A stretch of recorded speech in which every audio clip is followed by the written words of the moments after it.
Recently, I was walking the streets of Prague with the perfect person, Denisa Kera, who's a technologist, philosopher, artist, and experiments a lot with what we can do, what we can say about artificial intelligence, ledger technologies, and we were discussing this term that recently emerged in the canon of jobs of data scientists, and is the prompt engineer. And we were thinking about it, mocking it a little bit, and trying to find out exactly where the word engineer came from, whether there might be a better word, since engineer sounds way too precise, not just for computer scientist engineering and or the civil engineer, but even to the likes of artists that play a lot with artificial intelligence and other machine learning methodology, because the precision is not really there, not in the prompt part, but also not in the result part. What you get back is elastic, it's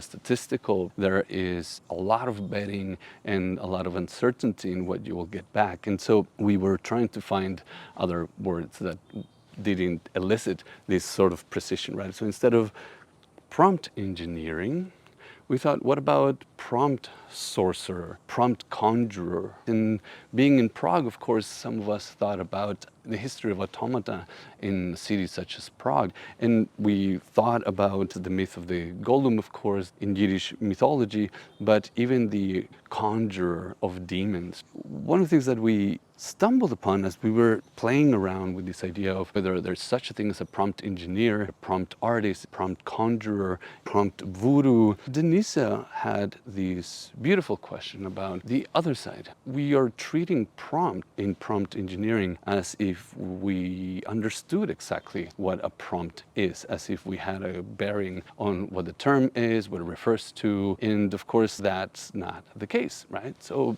now we had this question on our hands, and we still have this question on our hands of what exactly is a prompt. Now, of course, for some of us that are acquainted with Herbert Simon and his 1969 book, third edition, 1996, The Sciences of the Artificial, Herbert Simon thinks that when it comes to software, when it comes to this new technology of automated programmable machines, we were entering the realm of the science of the imperative. So he thought, look, for the longest time in philosophy of language, logic, in linguistics, there's been this focus on the proposition, on the statement, on the sentence that says something about something, right? The cat is black, the cloud is coming, things like that. And he's like, but when we are dealing with artifacts, particularly when we're dealing with machines, what we're really using as a sort of linguistic articulation is not a statement. We don't tell what is. What we do is we tell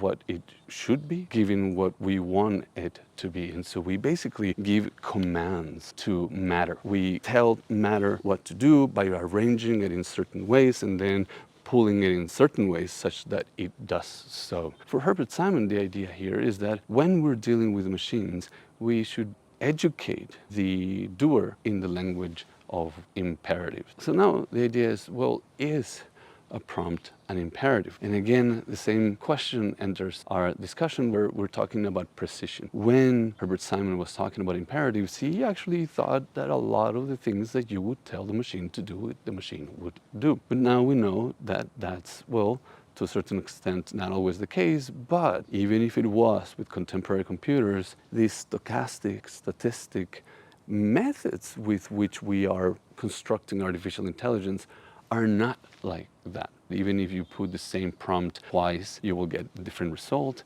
Just getting similar results takes a lot of work and specification, and even it takes a lot of limitation from the part of the model to just give you the same kind of result. So it's both a flaw and a feature, depending on the model and the purpose. So if the prompt isn't a question, if the prompt is not a proposition, if the prompt is not an imperative, then what is it? A wish?